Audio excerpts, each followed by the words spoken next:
भानगढ़ गांव अपनी शांति के लिए प्रसिद्ध था।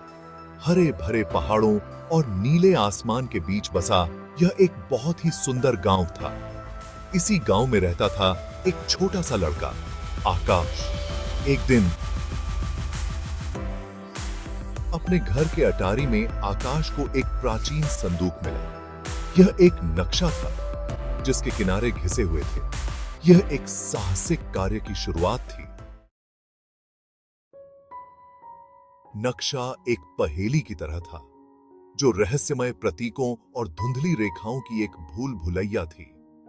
आकाश ने घंटों उसे समझने में बिताए। उसकी भौहें एकाग्रता में सिकुड़ी हुई थीं। वह उन अजीब प्रतीकों को समझ नहीं पा रहा था। उसने गांव के मुखिया, एक अनुभवी बूढ़े व्यक्ति जो अनगिनत मौसम आते जाते देख चुके थे, से मदद लेने का फैसला किया। वह बूढ़ा व्यक्ति भूली हुई कहानियों और स्थानीय मान्यताओं का खजाना था। नक्शा देखते ही बूढ़े व्यक्ति के चेहरे पर पहचान की एक झलक दिखाई दी। उसने अपनी झुर्रियों वाली उंगली से प्रतीकों को ट्रेस किया। उसकी आवाज धीमी थी, जैसे वह किसी छिपे हुए खजाने की बात कर रहा हो। उसने बताया कि खजाना एक दयालु राजा का था, जिसने कभी उनकी भूमि पर राज किया था। कहा जाता था कि यह गांव में ही कहीं छिपा हुआ है और अपनी खोज का इंतजार कर रहा है।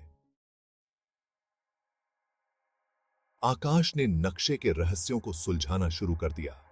हर प्रतीक गांव के किसी स्थान से मेल खाता था। यह एक पहेली को जोड़ने जैसा था। उसने बरगद के पेड़ के प्रतीक से शुरुआत की। पेड़ के नीचे उसे एक उकेरा हुआ पत्थर मिला। इस खोज ने आकाश के दृढ़ संकल्प को मजबूत कर दिया।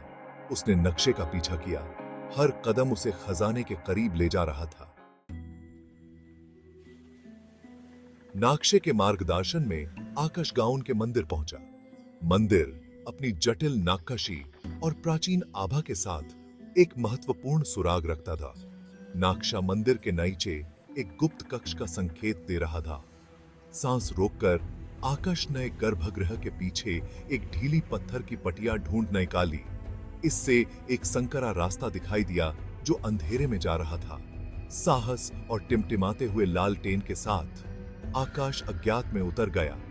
हवा में नाम मिट्टी और कुछ पुरानाई और अजीब सी गंध थी। जैसे जैसे वह आगे बढ़ता गया, रास्ता एक गुफा में खुल गया।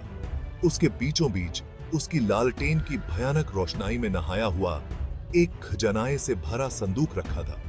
यह जितना उसने सोचा था उससे कहीं अधिक शानदार था। उत्सुकता से कांपते हुए आकाश ने संदूक का भारी ढक्कन उठाया।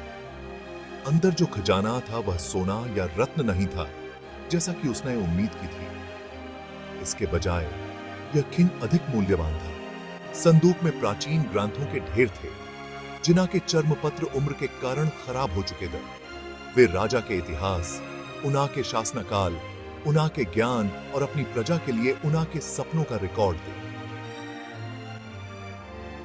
आकाश ने महसूस किया कि असली खजाना भौतिक संपत्ति नहीं, बल्कि राजा की विरासत, एक समृद्ध और एकजुट राज्य के लिए उनका दृष्टिकोण था।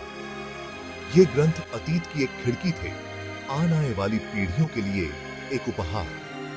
वह जानता था कि उसे यह खोज सभी के साथ साझा करना ही होगी। उसने सावधानी से ग्रंथों को उठाया। उसका हृदय जिम्मेदारी और विस्मय की भावना से भर गया। अपने कमरे में वापस जैसे ही आकाश ने नक्शे को देखा, उसने कुछ अजीब देखा। वहां कोने में लगभग अदृश्य एक छोटा सा प्रतीक था।